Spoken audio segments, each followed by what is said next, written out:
Hello my fabulous people, I'm Melanie Warren, also known as Coach Mel. If this is your first time to my channel, welcome. If you are returning, welcome back to paradise.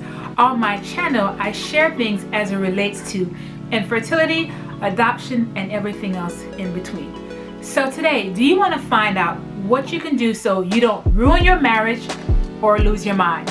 Stay tuned.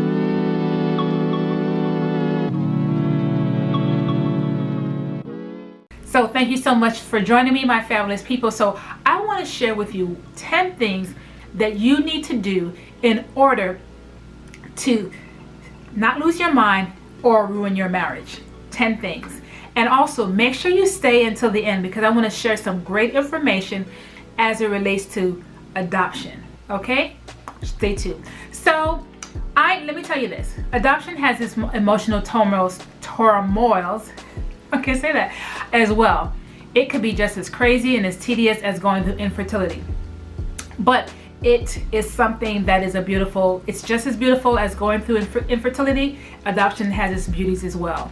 And so I just want to share 10 things today. So first thing I need for you to do is adoption is not another infertility treatment. Oh my gosh, if I heard it 1,001 times, I hear people say, oh, so now you're going to become pregnant now that you adopted. What? That's not why I'm adopting. This is the gift. This is the plan that God had for me. That is why I'm doing it. So you're going to hear that. And it's not, hey, if it does happen that way, that's great for some people. And it might not. Just have the mindset to know that it is not an infertility treatment. Number 2, make sure that both you and your spouse are on the same page. Because the last thing you want to happen is you get a child and then you end up breaking up because both of you were not on the same page. He wanted it, you didn't want it, or vice versa. You wanted it and he didn't want it. Make sure. That was something that was a big thing for me, that I wanted my husband and myself to be on the same page on this adventure. Number 3, know that your life is an open book. Okay? Because between home visits, the home study, your life is truly an open book. So if you have some skeletons, make sure you talk to those skeletons and what have you, because it is an open book. Okay? Number 4, talk about the type of adoption that you're interested in doing. Whether that be straight adoption, that could be international adoption, domestic adoption, infant, in terms of domestic adoption. If you're going to do international, make sure you understand the country that you're going to adopt from and understand their policy and procedures, because sometimes they can take a little bit longer. If you're going to do foster, or maybe you just want to do foster and support a family that is going through transition or traumatic, or you want to do, foster to adopt, where you have a child, if the child becomes available, that you are able to adopt them. Or you can do straight adoption by the state. That means usually there are older children that have been in the system and they're also looking for a forever family. So make sure you and your spouse really talk about the options that you are available or that you are open to do as it relates to building your family. Number 5, do not neglect each other. Listen, the same kind of process when you're going through infertility treatment, adoption could be kind of tedious as well. So you want to make sure that you still continue to build up each other, build your marriage, and spend that quality time with each other. Because let me tell you, when your children come, that time gets taken away. And I'm gonna say not taken away, but now you have to split yourself. So just make sure that you continue to cultivate your marriage and your relationship with each other. Number 6, prepare for war.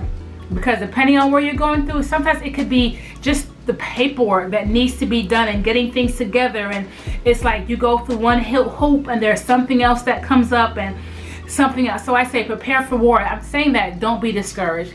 Don't be discouraged. Press on. Everything is temporary. Okay? Everything is temporary. So do not be discouraged as you go through.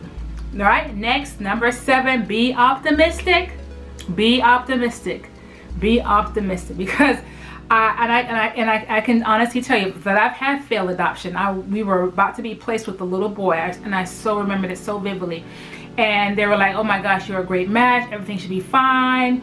And the day that we were supposed to get the phone call, I remember being in my office. And I got the phone call and I looked down and I was like, it's like as soon as she said, Mrs. Warren, I knew. And that was devastating.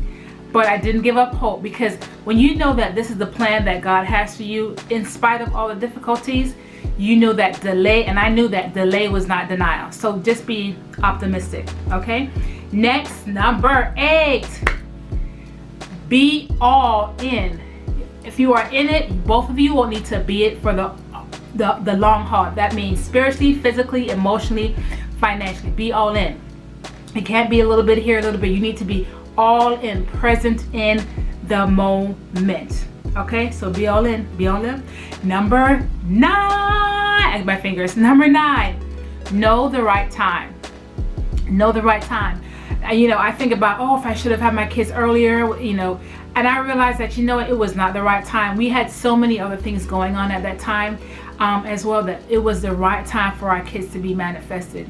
Really and truly, the time that they came, it could not have happened any better. So know the timing, know what's going on in your family's life. Know, and I'm not saying that things are going to be perfect, by all means. That's not what I'm saying, because that's not, if you're going to say I'm going to wait for the perfect time, you'll be waiting for a long time. But know when it's the right time for you and your spouse, where you're on one accord.